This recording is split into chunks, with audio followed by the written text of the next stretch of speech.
What if I told you there are medical records hidden for 200 years because they were too disturbing for anyone to see? What if a young woman disappeared into the woods, and when she came back, she was no longer the same person? Her body was marked with symbols that looked like something from another world. And the doctors who examined her? One burned his notes, another left town, forever. This is not just a scary story. This is a true tale that time tried to bury. But tonight, we're digging it up. So if you're brave enough, hit that subscribe button, because what you're about to hear is just the beginning. Welcome to the Forgotten Girl of Millfield. Open Book Part 1. The Forest Discovery. It was the fall of 1823, deep in the woods of southeastern Ohio. Two hunters, James Fletcher and his son Robert, were tracking deer through the thick trees. The air was cold, and the ground was wet with leaves. As they moved quietly, they heard something strange, not an animal, but a voice. At first, it sounded like someone moaning. Then it became clearer. A woman was talking, but the words didn't make sense. Greater than, the sessions must continue. The chair with leather straps, the subject requires more stimulus. The Fletchers followed the voice to a small clearing. And what they found would stay with them for the rest of their lives. A young woman sat on the ground, completely naked, her hair dirty and wild. She was rocking back and forth, speaking over and over in a flat, empty voice. Greater than, the doctor requires compliance. The measurements must be exact, the copper instruments must be heated. It was Margaret Hayes. She had been missing for 3 months. Margaret was only 22 years old. She had disappeared from her father's farm in July. The search parties had found nothing. No tracks, no signs of struggle, just an empty bed and missing journals. Now she was back, but something was very wrong. The hunters quickly covered her with a coat and carried her back to their settlement of Millfield. Dr. Samuel Hartwell, the only doctor in the area, was called immediately. He had known Margaret for years. She was smart, curious, and strong. Unlike most women on the frontier, she could read, write, and even studied medical books her father gave her. She kept journals and loved learning. But when Dr. Hartwell saw her now, he barely recognized her. Her skin was covered in scars, not normal ones. These were perfect lines, angles, and shapes, like they had been drawn with rulers and carved with care. They ran across her arms, legs, and chest, forming symbols and patterns he didn't understand. And worse, the cuts weren't random. They matched the lines of the body's muscles and nerves. It was like someone had studied her, carefully and slowly, as if she were part of an experiment. When the doctor touched her skin, Margaret didn't react. She didn't scream or cry. She just kept repeating strange phrases. Greater than, the subject is compliant, stimulus response recorded, more measurements are needed. Dr. Hartwell tried everything he could to calm her, but she stayed in that trance-like state for days. She ate very little, drank only when forced, and never asked about her father or her home. The people of Millfield were terrified. Some said she had been cursed. Others believed she had been taken by spirits. But Hartwell didn't believe in ghosts or magic. What he believed frightened him even more. Candle back in time. How it started. That summer had been hard on Margaret. Her father, Thomas Hayes, had hurt his back, and she had to do most of the farm work alone. She was tired, and neighbors noticed that she had started to look pale and withdrawn. Mary Brennan, the family's closest neighbor, said that Margaret stopped visiting her in late June. That was unusual. They were friends. Margaret never said anything was wrong, but she didn't seem like herself. On the morning of July 15th, Thomas woke up and found Margaret gone. Her bed was cold. Her few belongings, including her precious journals, were missing. There were no signs of a struggle. Just silence. The search parties spread out into the forest. But the woods in 1823 were wild and dangerous. Thick trees blocked the sun, and wolves and bears still roamed the land. It was easy to get lost. After a week with no sign of her, people gave up hope. Some thought she ran away. Others whispered about kidnapping, or even dark magic. But those who truly knew Margaret didn't believe she'd leave on her own. She had no lover. She had no plans to leave. She was content with her life. Then, 3 months later, the Fletchers found her in the woods, changed, scarred, and broken. Stethoscope back to the doctor. After the initial exam, drive. Hartwell wrote in his journal. These markings are not the result of torture, but something worse. They are a form of study. The body was treated not with cruelty, but with cold, scientific care. Whoever did this, knew anatomy better than I do. He called in 2 other doctors from nearby towns, Drive. Edmund Cartwright and Dr. Jonathan Voss. Both were experienced. Both were respected. And both refused to speak of what they saw. Dr. Cartwright burned all his notes and left Ohio forever. The county magistrate sealed the reports. The case was quietly closed. Margaret Hayes was never the same again. Drop of blood to be continued. What happened to Margaret during those 3 missing months? Who, or what, cut her body like a map? And why do her words sound like she was part of some terrifying experiment? In Part 2, we'll uncover more clues hidden in Margaret's missing journals, and discover a strange building deep in the woods that no one remembers being built. Make sure to subscribe, like, and comment with your state below. Let's build a community of truth seekers, because what's coming next is even darker. Check mark. Let me know when you're ready for Part 2. Open Book Story, Part 2, The Secret Lab in the Woods. Margaret Hayes had returned from the forest a changed woman. For 3 days after her discovery, Drive. Samuel Hartwell stayed by her side. He examined her body, hoping to understand what had happened. What he found disturbed him to the core. There were 17 separate scar patterns on her body, each made of small, clean cuts. The marks weren't messy or rushed. They had been done with care, like surgery. Whoever made them understood the human body very well. Every cut followed the lines of nerves and muscles, as if someone had been studying her from the inside out. The scars had healed cleanly. That meant someone had cared for her during the healing. Someone had given her treatment, bandages, maybe medicine. This was no wild torture. It was controlled, scientific. But it wasn't just her body that had changed. Margaret's mind was trapped. She would sit still for hours, eyes open but blank. Then, without warning, she would speak in a cold, lifeless voice, like a machine reading from a notebook. The subject's response to electrical stimulus was recorded on day 47. The copper probes were placed at the lumbar spine. Verbal response showed increased sensitivity. The doctor was pleased. The work will continue. Dr. Hartwell tried everything he could think of to reach her. He gave her laudanum to help her sleep. He asked her gentle questions to learn what she remembered. He even used hypnosis, a new technique he'd learned in Philadelphia. Nothing worked. Any time he asked what had happened during those missing months, she would return to that mechanical voice. She talked about the subject, the procedure, and the doctor, never herself, never anyone by name. The most terrifying part, sometimes she looked straight at him and called him, doctor. She would lie down in strange positions, arms extended or head tilted, as if waiting for something to begin. When he didn't act, she became upset. Protocol must continue, she'd say. The measurements are incomplete. After 3 days, Drive. Hartwell made a terrible conclusion. Margaret had been used in a series of experiments, medical experiments, by someone who knew exactly what they were doing. Someone had studied her body as if she were a lab subject, not a human being. But who, and why? He searched the area near where Margaret had been found. There, stuck between 2 logs, he found her missing journal. Though many pages were ruined by water, some were still readable. The first entries were normal. She wrote about farm chores, weather, and letters to her cousins in Pennsylvania. But in late June, the tone changed. Her handwriting became messy. She crossed out words and wrote them again.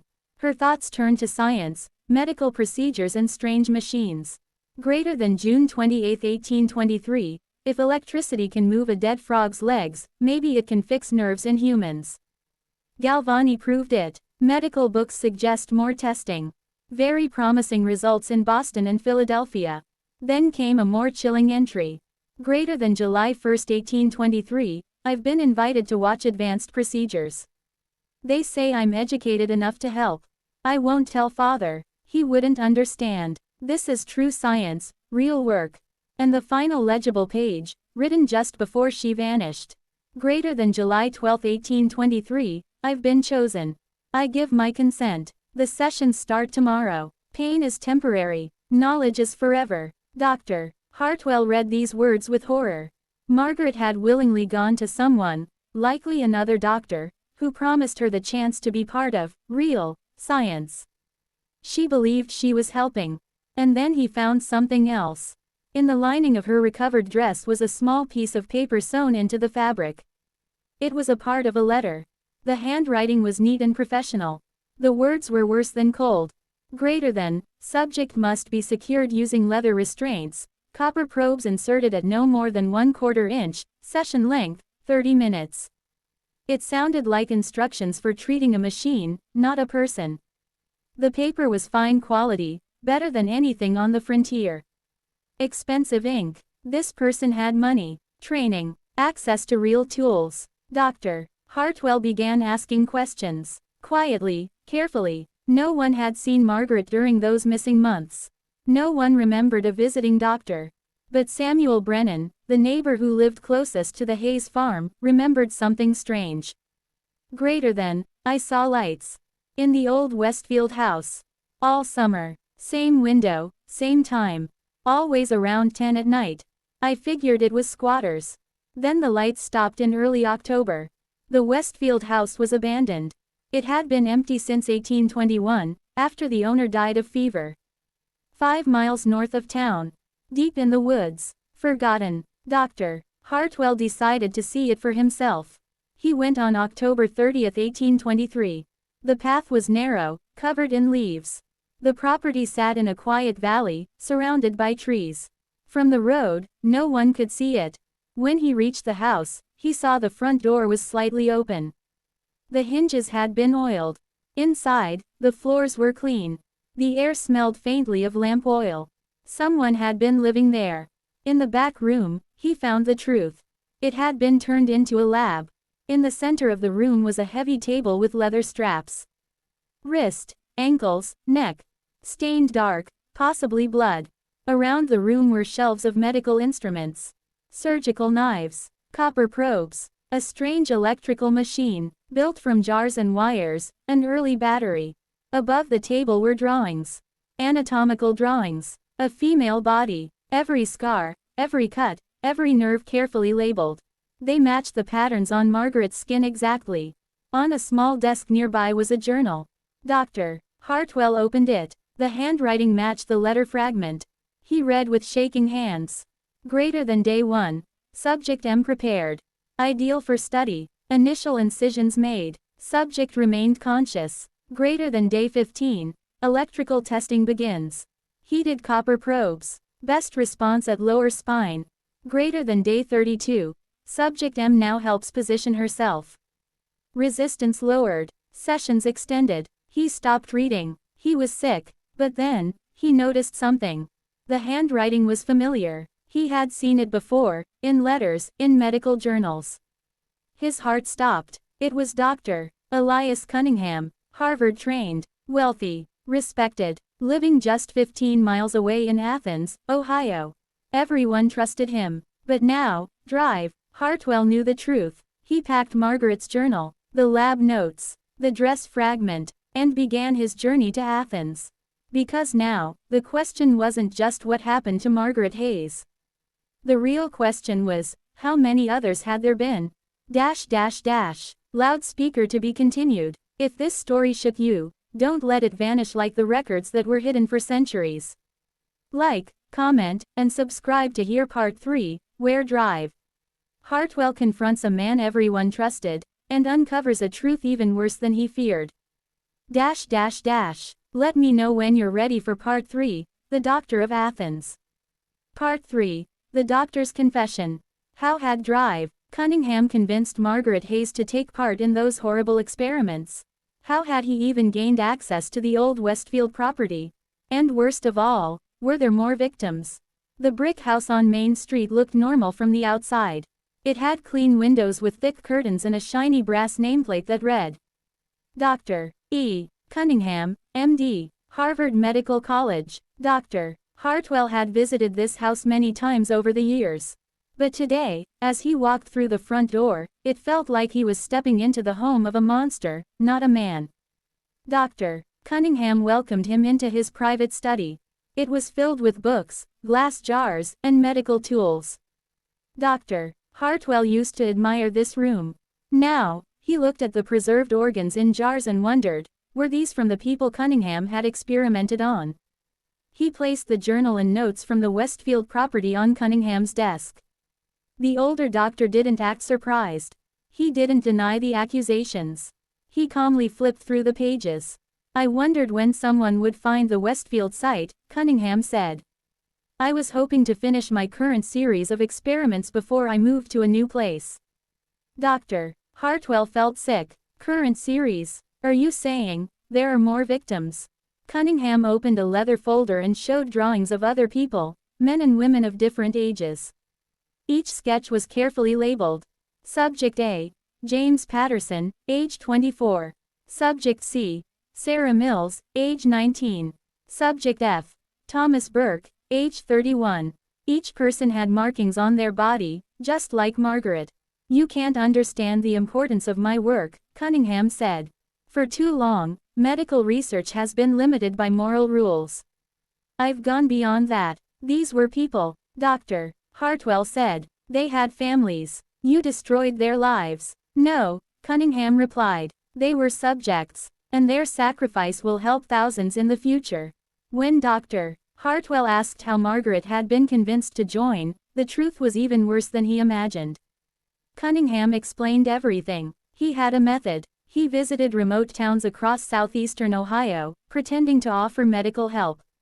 In reality, he was picking out young people, smart, healthy, and isolated from society. Margaret was the perfect target. She was intelligent and curious, Cunningham said, pulling out her file. She lived with just her father, in a remote place. During my visits, I gave her books, praised her intelligence, and made her feel special. He told Margaret she had been chosen to help with secret, important research. He even forged letters from top doctors in Boston, saying his work was groundbreaking. Margaret believed she was helping change the future of medicine. She was proud to be part of it, Cunningham said. Dr. Hartwell's voice shook. And the others? How many? Margaret was subject G, the seventh in this series, Cunningham replied. The others died before I could finish. Dr. Hartwell could barely breathe. Where are their bodies? Cunningham's answer was cold. Hidden in the forests, in ravines and old mine shafts. You won't find them. Dr. Hartwell stood up. It ends now. I have the journal. I'll report everything to the state attorney general. You'll face justice. Suddenly, Cunningham's calm turned to anger. He walked to a cabinet and pulled out a surgical knife. You won't do anything, he hissed. I have powerful friends, judges, merchants. No one will believe you over a respected Harvard doctor. Margaret, everyone believes she's insane. There's no proof. But drive. Hartwell was ready. I've already hidden copies of your notes, he said. If I disappear, they'll go to the governor and the newspapers. For the first time, Cunningham looked unsure. You're bluffing, he said. Am I? Hartwell replied. Do you want to take that chance? Cunningham lunged with the knife. Hartwell, though older, still had quick reflexes. The two men struggled across the room. The knife flashed in the lamplight. They knocked over furniture and books. Finally, Cunningham slipped, falling backward onto his own desk. The knife pierced his chest. Cunningham's final words were not of regret. He only complained about his research being interrupted. In the hours that followed, Hartwell made a terrible decision. He knew that telling the full truth would cause more harm. It would bring shame to the entire medical profession, and it might re-traumatize Margaret. So instead of reporting the crime, he made it look like an accident. The sheriff believed him. Everyone did. Cunningham, after all, was a respected doctor. Dr. Hartwell burned the notes and drawings. He threw the tools into the river. He cleaned the Westfield site with 2 trusted friends, removing every trace of the horror that had happened there. But there was one thing he couldn't erase: Margaret Hayes. Her recovery was slow. For weeks, she still spoke like a machine, repeating phrases from the experiments. Greater than, the subject responded to stimulus. The doctor was pleased. The session continues tomorrow. Nothing Hartwell tried could fix her. Over time, the episodes became less frequent. She began to recognize people. But her bright mind was never the same. Hartwell arranged for Margaret to live with a kind Quaker family in Pennsylvania. He paid for her care himself, selling his practice and moving to a quiet farm. Margaret's father never learned the truth. Dr. Hartwell told him she had suffered a breakdown in the woods. Thomas Hayes died 2 years later, heartbroken. Margaret lived quietly for 24 more years, helping with chores, speaking rarely, never marrying. She died in 1847 at the age of 46. Her grave in Pennsylvania has no mention of what she survived. Dr. Hartwell died in 1838. In his private letters, he wrote, "Greater than, I saved 1 life, but I failed 6 others. May history judge me not for my silence, but for stopping the monster before more could die." His story remained hidden for almost 200 years, until courthouse records were digitized in the 1990s. No bodies were ever found. No copies of Cunningham's journal were ever recovered. Which leads us to ask, were there more victims? Could others have vanished into the forests of Frontier, Ohio, forgotten forever? If you found this story chilling, don't forget to subscribe, hit the notification bell, and share this with someone who loves true historical horror. And tell us in the comments, do you think Margaret was the last? Or are there more secrets still buried in America's past? Stay tuned for part 4, where we explore what really happened on the Westfield property, and what may still be hidden underground. Part 4. Secrets under the floorboards. The old Westfield property had stood empty for almost 150 years. People in town called it cursed. Some said they heard voices coming from the woods around it. Others claimed animals refused to go near the house, even birds avoided its roof. No one dared go inside. No one, until 1994. That year, a young woman named Rebecca Morton returned to Westfield, Ohio, to care for her grandmother. Rebecca was a student at Oberlin College, studying American history. She was working on a project about early 19th century medicine in frontier towns. When she heard about Dr. Elijah Hartwell, she was curious. Then she heard the name Margaret Hayes, and the word, experiments. That was all it took. Rebecca asked around town. Most people refused to talk. An old man at the hardware store just shook his head and said, "Leave the Westfield land alone, girl. Some things are better left buried." But Rebecca wasn't scared. She tracked down land records at the county office and found the old Westfield home had been legally owned by the town since 1901. It was abandoned, unused, and marked for demolition. She got permission to enter it, just for research. She packed a flashlight, notebook, gloves, and a camera, and set out one cloudy afternoon. The house was hidden at the edge of the woods, behind tall grass and wild vines. Its roof sagged. The front door hung open on one rusty hinge. Rebecca stepped inside and held her breath. The air was cold, not just musty or damp, unnaturally cold, like a deep cellar or a frozen cave. Inside, the floor creaked with every step. Spiderwebs hung from the corners. The wallpaper peeled off like old skin. Still, Rebecca walked through carefully, recording everything. She expected to find broken furniture, maybe a few animal bones. She didn't expect to find the cellar door. It was hidden under a torn rug in the kitchen. A heavy wooden door with iron rings. It hadn't been opened in years. Rebecca pulled hard. The door groaned as it lifted, and a thick smell rose up: dust, rot, and something chemical. She climbed down the creaking stairs. At the bottom, her flashlight beam hit glass jars, metal trays, and broken tools. There were scraps of paper with notes too faded to read. And in one corner, under a sheet of rusted metal, she saw it. A trapdoor. It looked newer than the rest of the cellar. Different wood, clean edges, almost like someone had installed it after the rest of the house was abandoned. Rebecca's heart pounded. She pulled it open slowly. Below was a crawlspace, tight, dark, and dry. She slid down, belly first. There was no light, just the thin beam from her flashlight. She scanned the space, expecting nothing more than dirt. Instead, she saw bones. A skull, half buried. A row of ribs. And nearby, what looked like a notebook, sealed in wax. She grabbed it and slid back out fast, her breath shaking. Back home, she broke the wax seal and opened the first page. It was Margaret Hayes' journal.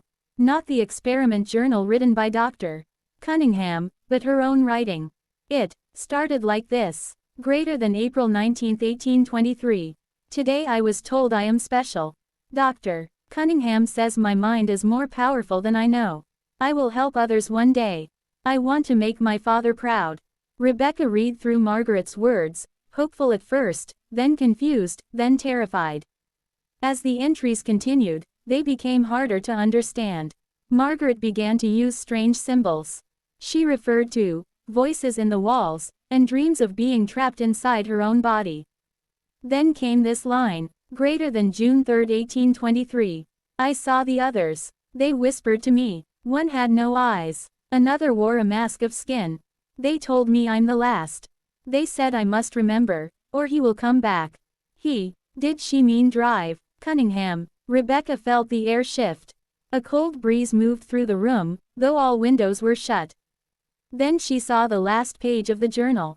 It was written in a different hand, shaky, angry, and full of deep scratches in the paper. Greater than, the work is not done. The line continues. She was only the first of the new ones. The new ones. Rebecca's hand trembled. She flipped the page again. A rough map had been drawn in charcoal, leading from the Westfield house, through the woods, to a nearby stream. Underneath the map, one final message. Greater than, buried deep. 6. Then 7. And one more still waits. Rebecca didn't sleep that night. The next day, she followed the map. She reached the stream by sunset. At the base of an old tree, just where the map said, she saw a mound of disturbed earth. She dug carefully with her hands. Only a few inches down, she found a button. Then a piece of cloth. Then a human jawbone. She screamed. Police were called. The news spread fast. The town of Westfield made national headlines. In total, 6 skeletons were recovered. Each had unusual marks on their bones, small drill holes in their skulls, wiring along the spine, thin copper rods fused to their joints. Every body showed signs of surgical interference, but none were consistent with known medical practices. And each one had something else. A small number carved into the back of the neck bone. 1, 2, 3, 4, 5, 6. The 7th body, Margaret's, was never found, because she had survived. But the message said, one more still waits. Rebecca returned to the Westfield house once more.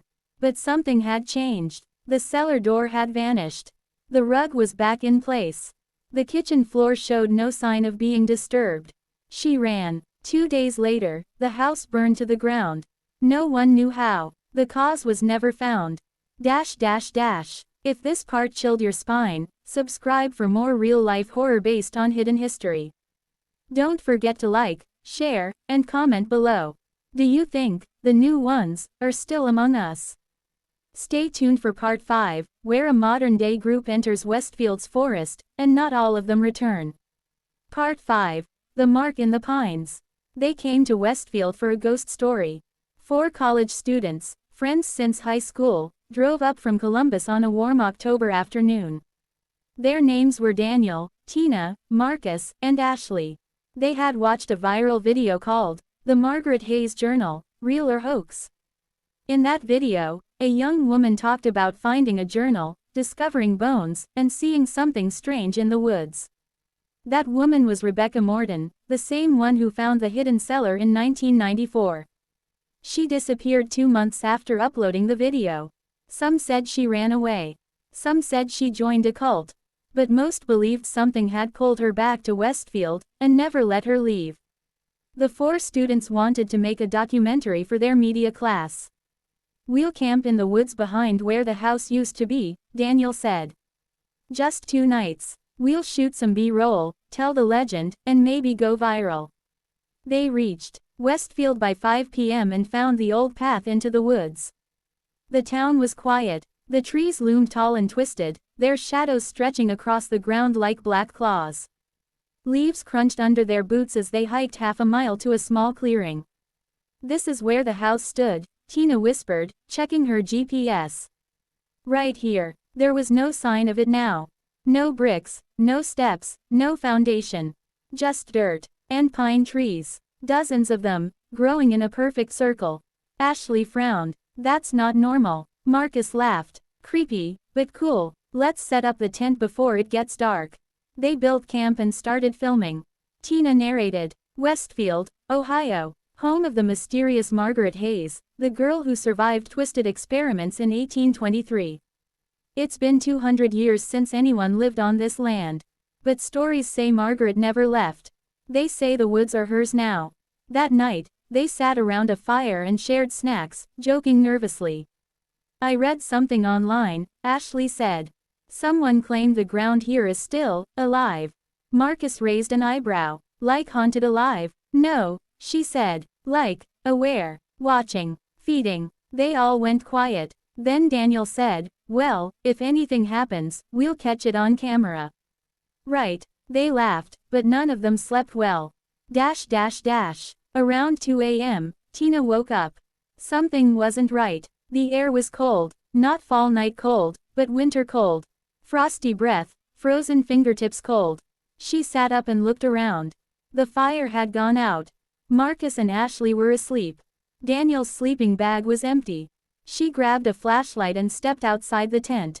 Daniel, she whispered. No answer. She scanned the woods. Then she saw it, his shoe prints in the dirt, heading into the trees. Barefoot. The prints stopped about 10 feet from camp. Tina called out louder this time. Daniel, are you messing with us? Still no answer. She backed toward the tent, heart pounding. Then she heard it. A soft hum. Low, musical, strange. It came from the trees. The others woke to her screaming.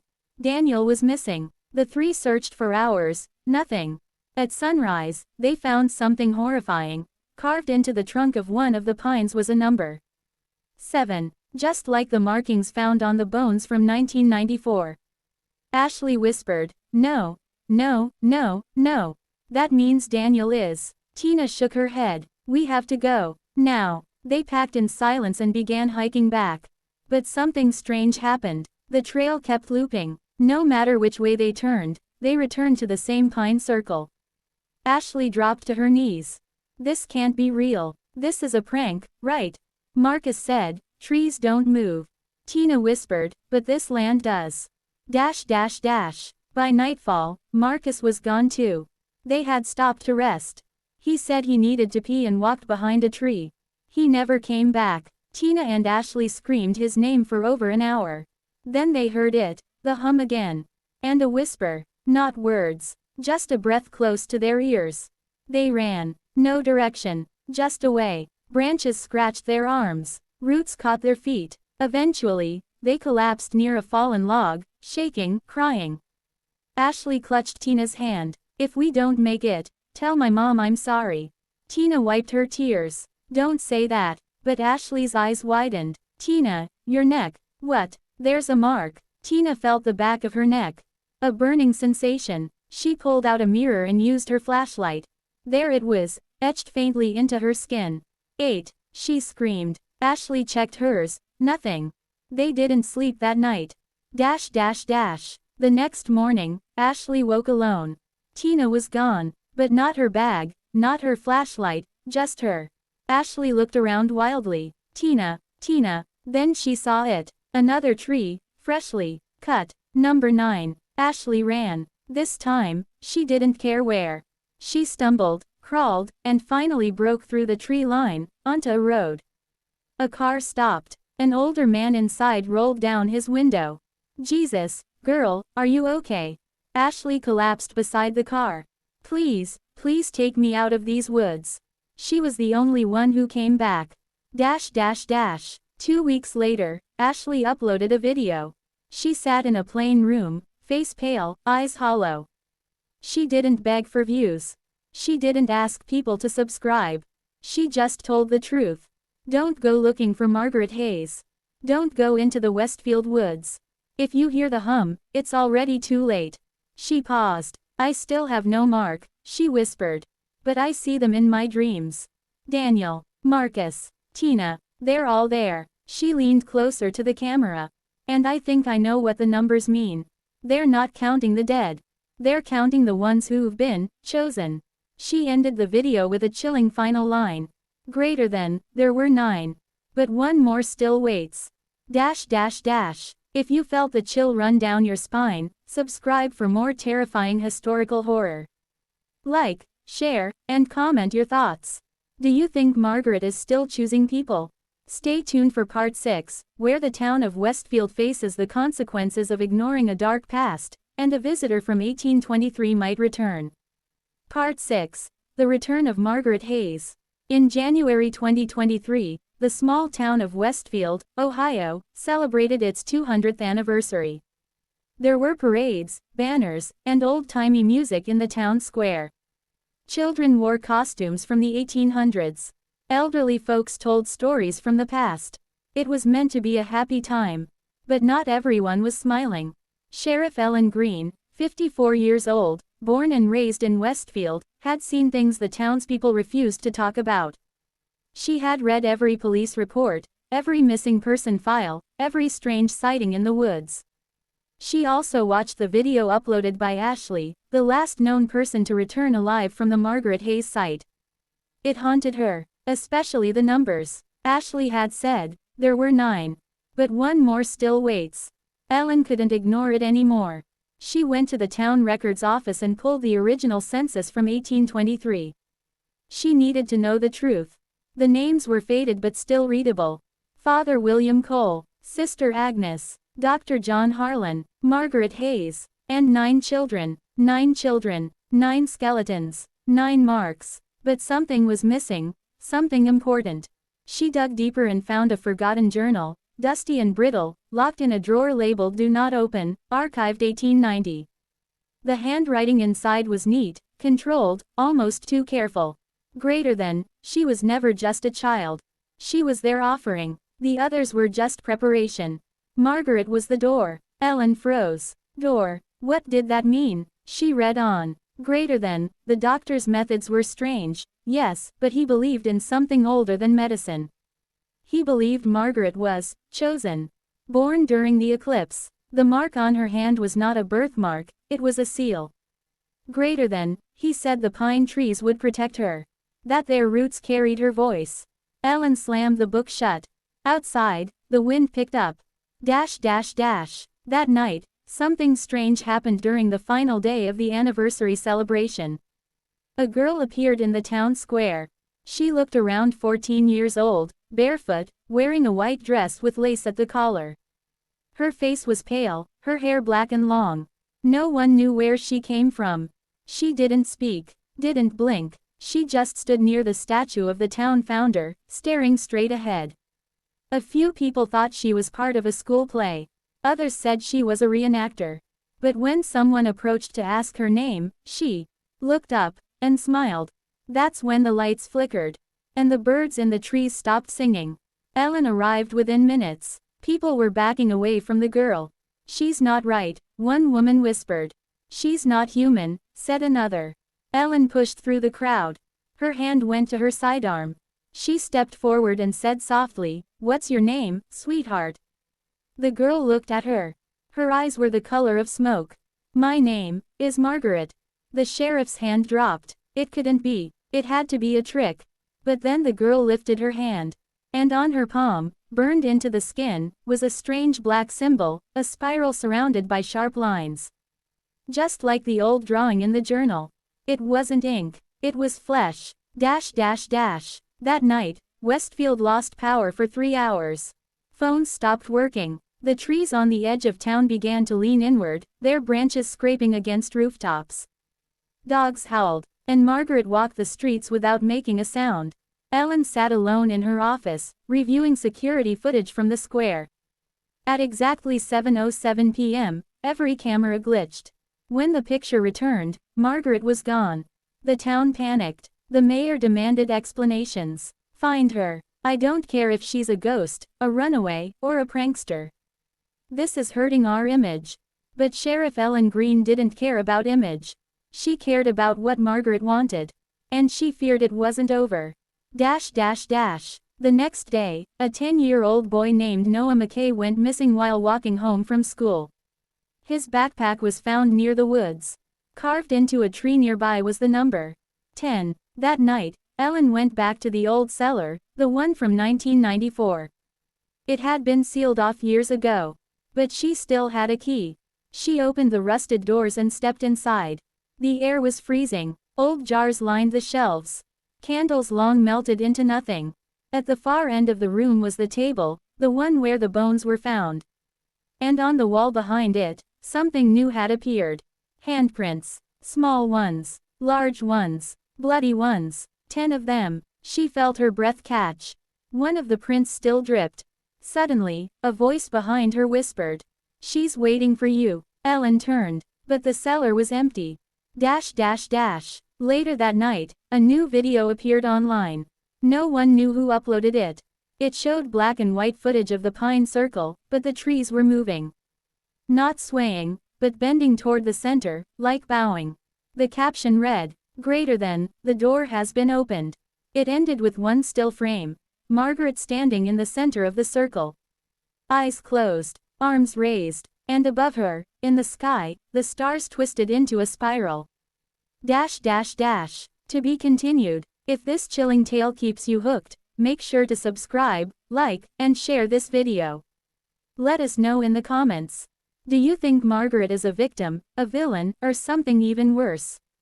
Stay tuned for part 7, where a new resident of Westfield finds herself face to face with Margaret, and must choose between saving her family or uncovering the truth. Part 7. The Woman in the Trees. 2 days after Noah McKay went missing, the town of Westfield tried to return to normal. Stores reopened. Kids went to school. People avoided talking about the girl in white. But Sheriff Ellen Greene couldn't forget. She had placed deputies around the pine woods, warned locals not to go near, and reviewed every bit of footage again. But Margaret, if that was really her, had vanished. And then came a knock at the sheriff's office door. It was Beth Miller, a quiet woman in her late 30s, who had recently moved to town with her 7-year-old daughter, Emily. Beth looked tired, like she hadn't slept in days. Her hands shook as she held a crumpled piece of notebook paper. "I need help," she said. "Something's wrong with my daughter." Ellen sat her down. "Start from the beginning." Beth nodded, voice cracking. "It started after Emily went on a school nature trip near the woods last week. Since then, she's been different." "Different how?" Beth showed her the paper. It was a child's drawing, done in crayon. It showed a circle of trees, a girl in a white dress, and red eyes in the sky. And in the corner, written in messy handwriting, "Margaret watches from the trees." Beth whispered. Emily said Margaret told her secrets. She said the trees whisper when no one is looking. Ellen's blood went cold. She leaned forward. "Has Emily said anything else?" Beth nodded slowly. "Last night, she said something awful. She looked at me and said, 'You're not my real mother anymore. Margaret is.'" That night, Ellen and Beth went to the Miller home. Emily sat in her room, calmly brushing the hair of a headless doll. She didn't look scared. She didn't look sad. She looked empty. Ellen sat beside her. "Hi, Emily. I'm Ellen. Can I ask you something?" Emily nodded once. "Who is Margaret?" Emily smiled. "She's the girl in the roots. She comes when the stars turn." "What does she want?" "To come back." "How?" Emily looked up. Her eyes didn't blink. "She needs 10. Ellen's heart dropped. 10 what? Children? Beth gasped. "She has 9 already," Emily added. "One more and the door opens forever." Ellen left the house shaking. The journal had warned about a door. Margaret wasn't just a ghost. She was a key. A piece of something older. Maybe something never human at all. Ellen knew what she had to do. She returned to the town archives and pulled every record she could find on the Harlan Medical Home, where Margaret lived in 1823. There were few documents. Most had been lost in a fire in 1871. But there was one torn letter, written by Dr. John Harlan, the man who ran the home. Greater than, the girl does not age like others. She does not sicken, nor sleep. I have begun to believe she is a vessel, chosen, marked, and protected by the forest. Greater than, when the 10th is taken, she will return fully. Not as a girl, but as what lives beyond the veil.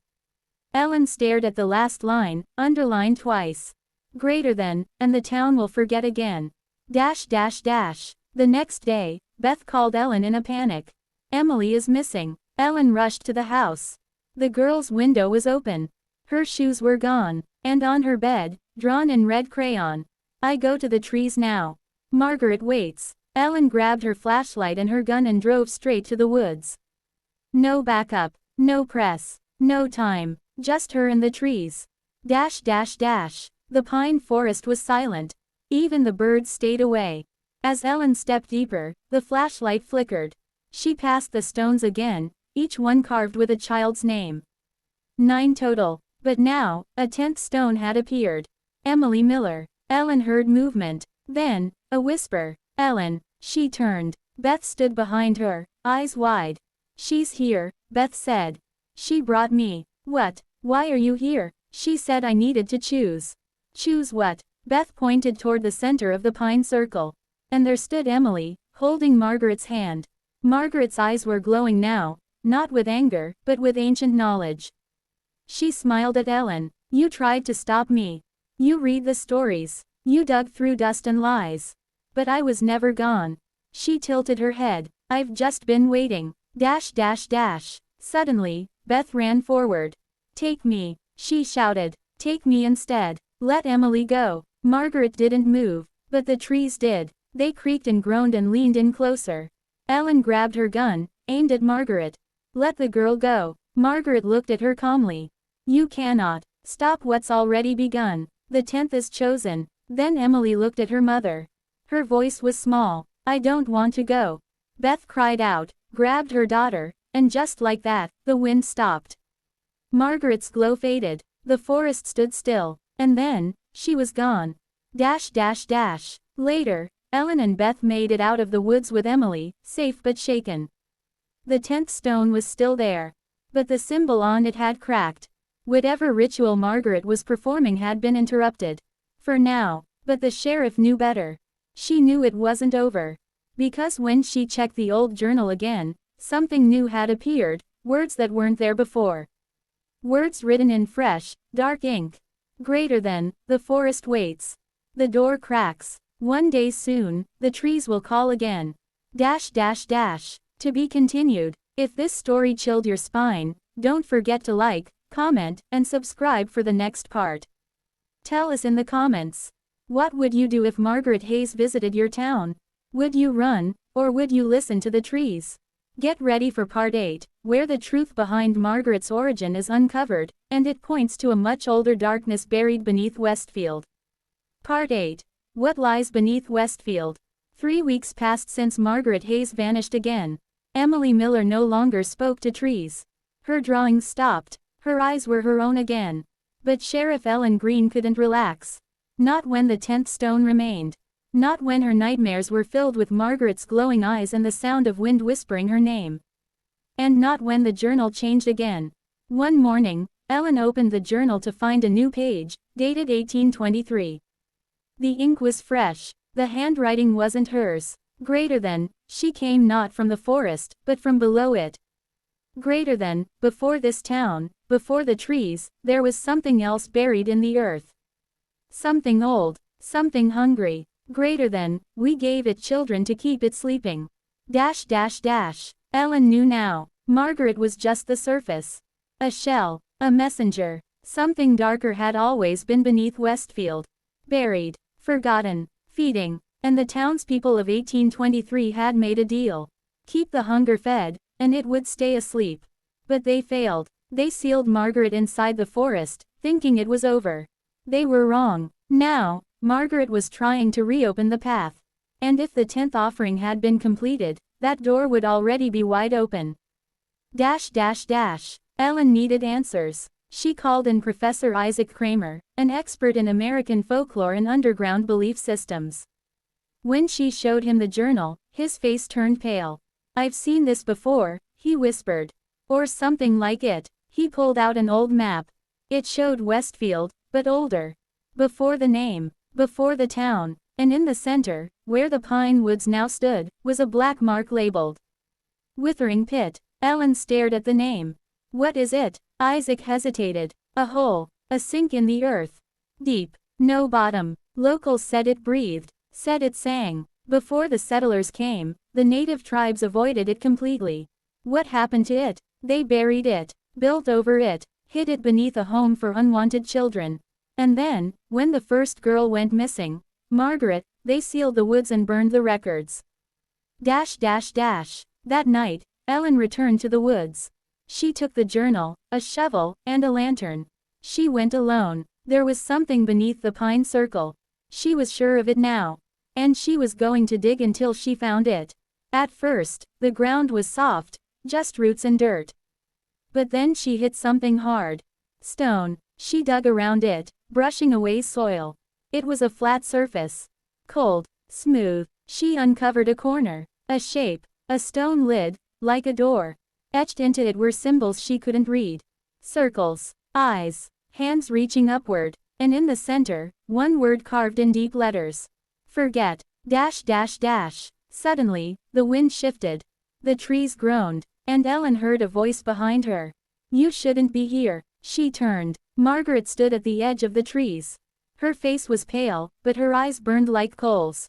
Ellen stood between her and the pit. "You were never a little girl," Ellen said. Margaret tilted her head. "I was once. Before they gave me to it." "Who is it?" "The thing that sleeps. The mouth below. The hunger that never dies." "You want to wake it?" "No," Margaret whispered. "I want to stop being its voice."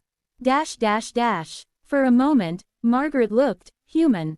Sad. Scared. She walked forward slowly. "They promised it would stop if I stayed in the woods. If I took the bad children. The forgotten ones. But it only made it worse." "Then help me stop it," Ellen said. Margaret looked at the stone lid. "You can't. It doesn't sleep anymore. It just waits." Suddenly, the ground beneath Ellen trembled. A sound rose from below, like breathing through stone. Margaret turned to run. "Leave now, before it sees you." But Ellen didn't move. She touched the lid, and her mind filled with visions. She saw flashes of other towns. Other forests. Places where children vanished and were never found. Margaret's face repeated over and over. Centuries of her, always young, always watching. But behind her, always in the shadows, was something else. A shape. A figure made of roots and smoke and eyes without lids.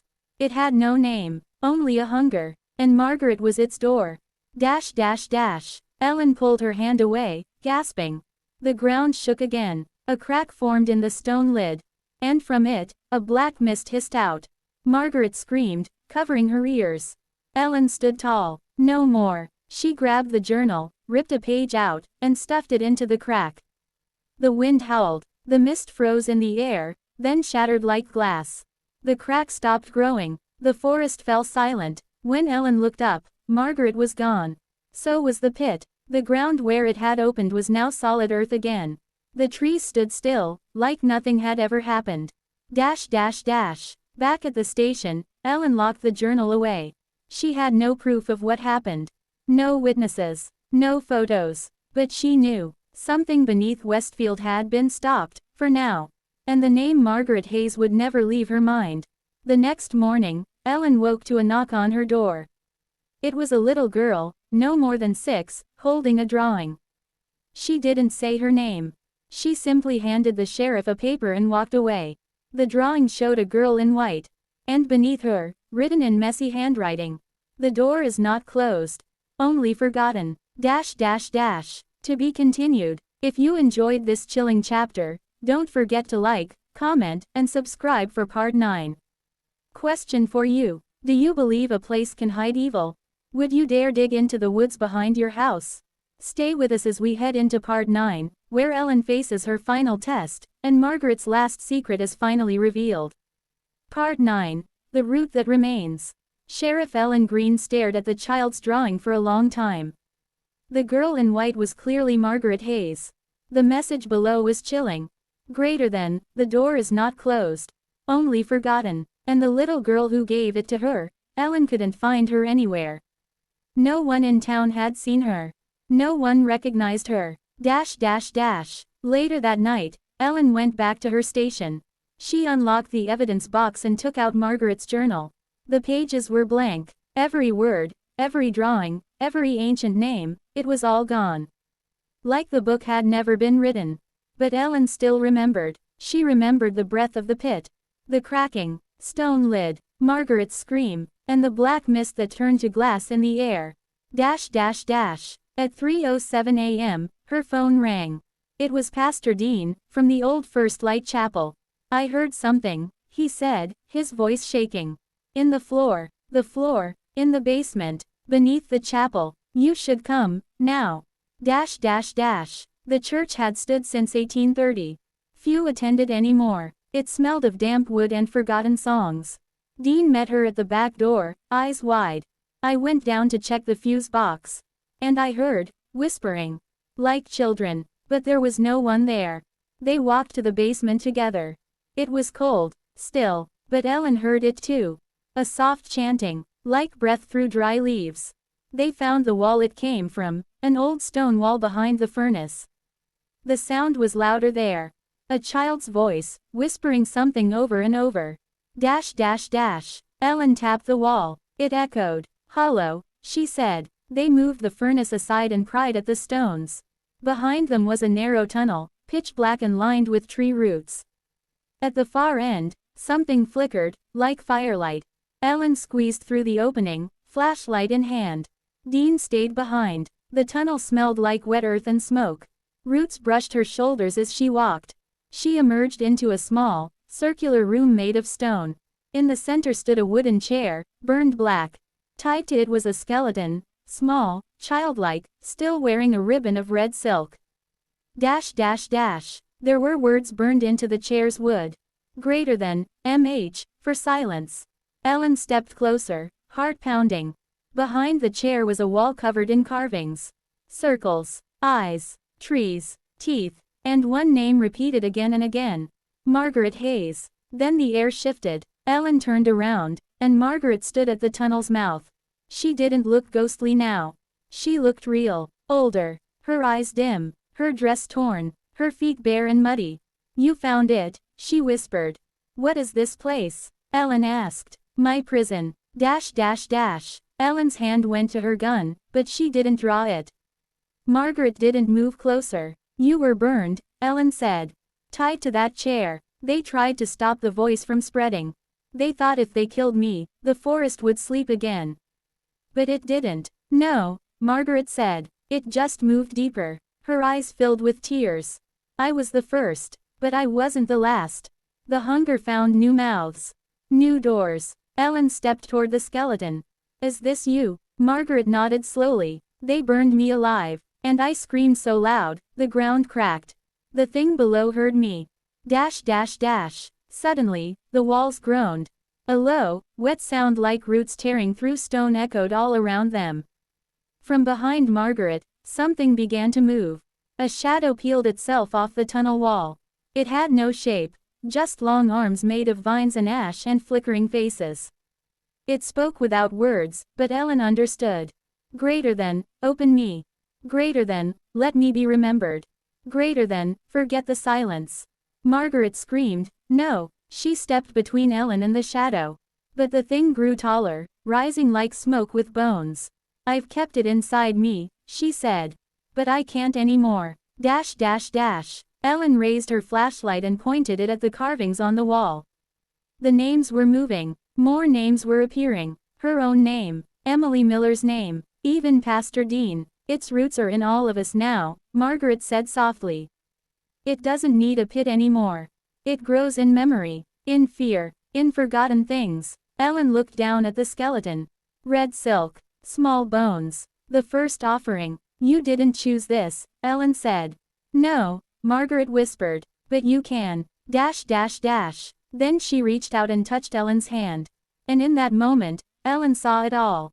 The first town. The forest burning. Children with sewn lips. Men with torches. Margaret tied to a chair, screaming until the earth swallowed her name. The darkness beneath the town wasn't just a monster. It was built by them, by fear, by cruelty, by forgetting. And it had been fed for generations. Until now. Ellen pulled her hand away. She turned to the skeleton and placed the drawing from the little girl on its lap. Then she said, "I remember you, Margaret Hayes. All of you." The walls stopped groaning, the shadow hissed and shrank. The carvings faded, and Margaret began to cry. "Thank you." Then she vanished into light. Ellen crawled back through the tunnel. Dean was waiting, white as a sheet. "What happened?" "It's over," she said. "I think. But as they left the church, Ellen saw something strange. Across the street, on the back wall of the diner, someone had spray-painted a single word. "Remember. To be continued. If you're still here, you're one of the brave ones. Like, comment, and subscribe to see how this story ends in part 10. Tell us in the comments. Do you believe names can carry curses? Would you dare to say, Margaret Hayes, out loud, 3 times, in the dark? Final chapter coming next. Here is part 10 final of your horror story Margaret Hayes, written in simple English about 1,000 words for an American YouTube audience. Part 10. The Name Beneath the Silence. A week passed after Sheriff Ellen Greene left the hidden chamber beneath First Light Chapel. The journal had gone blank. The skeleton sealed. The whispering silenced. But Ellen still felt it. A quiet pull in the back of her mind. Like a name she almost forgot. She walked through town with new eyes. The diner still had that word sprayed across its wall. Remember. The townsfolk acted like it wasn't there. Some claimed they didn't see it at all. Others glanced away quickly, pretending it didn't matter. But Ellen knew better. The forest didn't just grow in the ground. It grew in people. She went back to the Hayes farm one last time. The house was a black shell. The land, dry, cracked, and cold. But in the center of the field, where Margaret had once stood, something had changed. A tree had grown, twisted, tall. Its bark was black as coal, and its branches reached out like fingers. Tied around the trunk was a strip of red silk. No one had planted it. No one could explain it. And its roots, Ellen feared how deep they reached. That night, Ellen lit a fire and sat alone with Margaret's name. She spoke it aloud, once. Nothing happened. She whispered it again. Still nothing. But then, at the 3rd time, her breath caught. The lights flickered. The fireplace hissed. And across the room, a shadow moved. It didn't speak. It didn't need to. Ellen understood now. The curse was not in Margaret. It was in the silence. In the forgetting. The town had buried the truth for 200 years, calling Margaret evil, calling her cursed. But she was only a girl who heard something no one else wanted to hear. When they burned her, they didn't stop the horror. They became part of it. Ellen reached into her desk and pulled out the journal. Still blank. But she began to write again. Not spells. Not names. Truth. She wrote Margaret's story, from beginning to end. The voices. The punishment. The forest. The fire. The hunger. The girl in white. She wrote it all, every detail. And as she wrote, the town outside began to stir. Dogs howled. Crows screamed. And at 3:07 a.m., every mirror in town cracked, at once. The next day, Ellen gathered everyone at the town square. Old-timers, teenagers, shopkeepers, teachers, Pastor Dean. She read Margaret's story, aloud. Some wept, some shook their heads, some walked away, but a few stayed. And when she finished, she looked at them and said, "We must remember her, not fear her." Silence followed, until one little girl stepped forward. She wore a red ribbon. And she whispered, "Margaret Hayes." That night, the wind changed.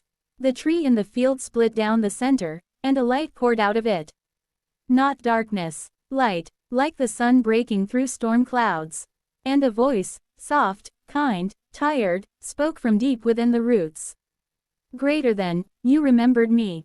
The town would never be the same. But it was finally free. 1 year later, the Hayes farm was now a memorial garden. The strange black tree still stood, but no longer looked twisted. Children played near it. People left ribbons, notes, drawings. They told Margaret's story in schools. No one forgot her name. And no more children went missing. No more chanting in the woods. The forest grew quiet, but not dead, just resting. Sheriff Ellen kept the journal. Its pages now filled with more than just Margaret's tale. She wrote the names of other girls once silenced. Other whispers once buried. She understood now. Evil doesn't always roar. Sometimes it hides in forgetting. In blaming the victim. In burning the truth. One evening, as the sun set, Ellen stood before the tree. She placed her hand on the bark and whispered, "We remember." And from somewhere deep beneath the earth, something warm answered back. Not a scream, not a curse, just peace. At last. The end. If you reach the end of Margaret Hayes, you're the kind of person who listens when others go unheard. Let this story be more than a tale, let it be a reminder. Checkmark like this video. Checkmark comment with, "We remember," if you felt Margaret's pain. Checkmark subscribe to hear more untold horrors from the past. Bell and hit the bell icon so you never miss what's buried beneath history. Hashtag your story matters. Hashtag Margaret Hayes lives. Hashtag we remember.